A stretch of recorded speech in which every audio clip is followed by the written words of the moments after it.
I was born somewhere around 1754 to an enslaved woman owned by the Quarles family and given the name Titus.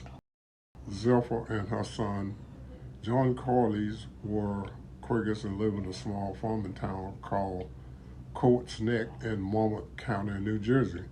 By 1758, Quakers made it official that members of their church were not to own slaves, but the Quarles held stubbornly to those of us that were their property. The meeting also said that those of us that were enslaved by the Quarles have no learning, and he is not inclined to give them any. Breaking another custom of their faith, despite not being offered a formal education, I listened to what was going on around me, learned how to navigate the nearby Navskin River, how to forage to survive off the land, perhaps some importantly, the political ideas spreading through the community. By 1778, the Friends meeting disowned the Quarles because they still had not manumitted their slave, and by then I had already taken destiny into my own hands. By November 8, 1775, I had enough. I had already been subjected to the indignity of slavery and was then denied freedom upon reaching the age of 21, as was customary for Quakers to do. Therefore, I sought my own way to freedom. I had no way of knowing at the time that on the day prior, November 7, 1775, Lord Darnmore, Royal Governor of the Colony of Virginia, had issued a proclamation. It said that freedom would be given to any indentured servant, Negroes willing to serve His Majesty's forces to end the present rebellion. By the time I heard the news, I had already run away, but now I had a plan. Since the Quarles family didn't follow many of the aspects of their faith, I had not been raised with the known Quaker aversion to violence. If my freedom was to be maintained, I would have to shed blood for it. If I could prove useful to the British leadership in New Jersey, I could perhaps keep my freedom. I waited for my chance by laying low in the marshland surrounding the river and the coastline. Meanwhile, John Quarles refused to let me go quietly. Soon after my departure, he placed an ad in the local news, £3 reward. Runaway for these subscribers living in Shrewsbury in the county of Monmouth, New Jersey, a Negro man named Titus, but may probably change his name. He's about 21 years of age, not very black, near 6 feet high, had on a gray homespun coat, brown breeches, blue and white stockings, and took with him a wallet, drawn up at one end with a string in which was a quantity of clothes.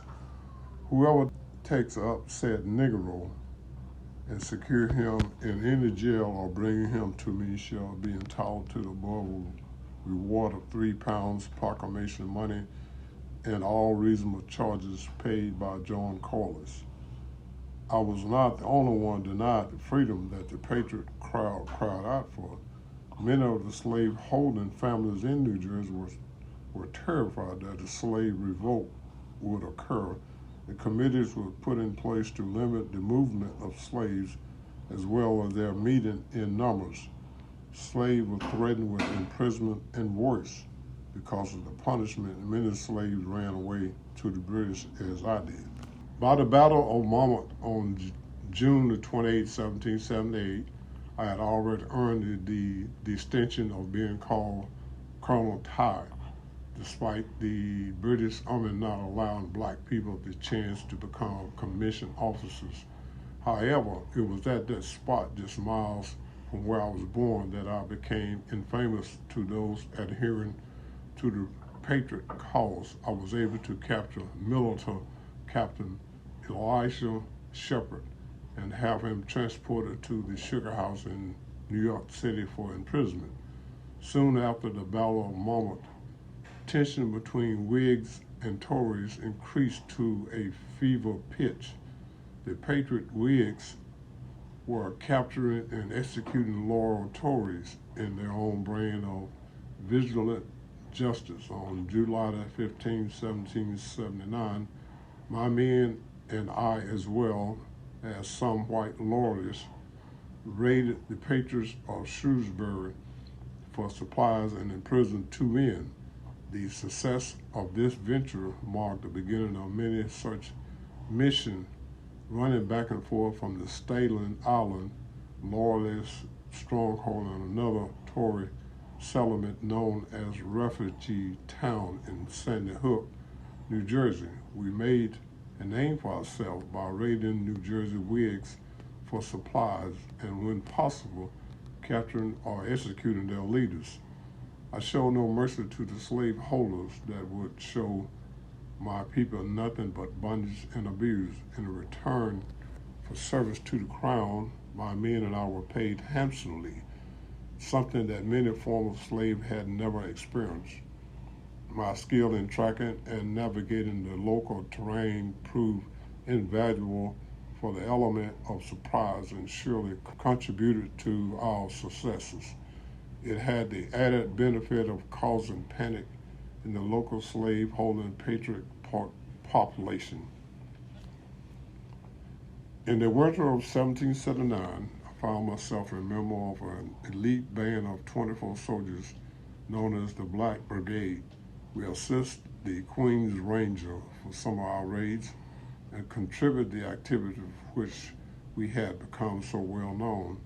Throughout the winter and early spring, we continued to largely do the same activity as before, capturing Captain James Green and Ensign John Morris before finally killing notorious patriot John Russell, wounding his son and burning his farm. On June 8, 9, and 12 of 1780, we raided all over Monmouth County. On the first day, we killed Private Joseph Murray in the hometown of Quartz Neck in retaliation for his execution of local Tories. By the 12th, I led a group of runaways and Tory refugees in an attack against local military leader Barnes Smoke. He almost succeeded in the skirmish by setting off a 6-pound cannon to call for help. After a hard-won battle, we captured Smoke and several other prominent military leaders. We looted his farm for supplies, and I had the honor of spiking Smoke's cannon myself. The action itself is largely symbolic because it's only disabled the cannon temporarily. It was satisfying nonetheless. In consequence of this conflict, I earned the reputation of not just being a local bandit, but of being a seasoned military leader. It was during a similar raid to that of Smoke that we attempted to capture Captain Josiah Huddy. He and his friend Miss Evans put up a deceptively strong fight, but we flushed him out by setting fire to the house. We captured Huddy, but he escaped en route to Refugee Town. I sustained what seemed to be a relatively minor wound in my wrist. During the skirmish, after a few days of suffering from the lockjaw, I died from the disease. Eventually, my death was avenged because Huddy was imprisoned and hanged by Tories in Monmouth County. During my military career, I earned the respect of both loyalists and patriots for bravery and skills. I would do it all again if it meant fighting against the people who cry freedom from tyranny while enslaving their fellow man.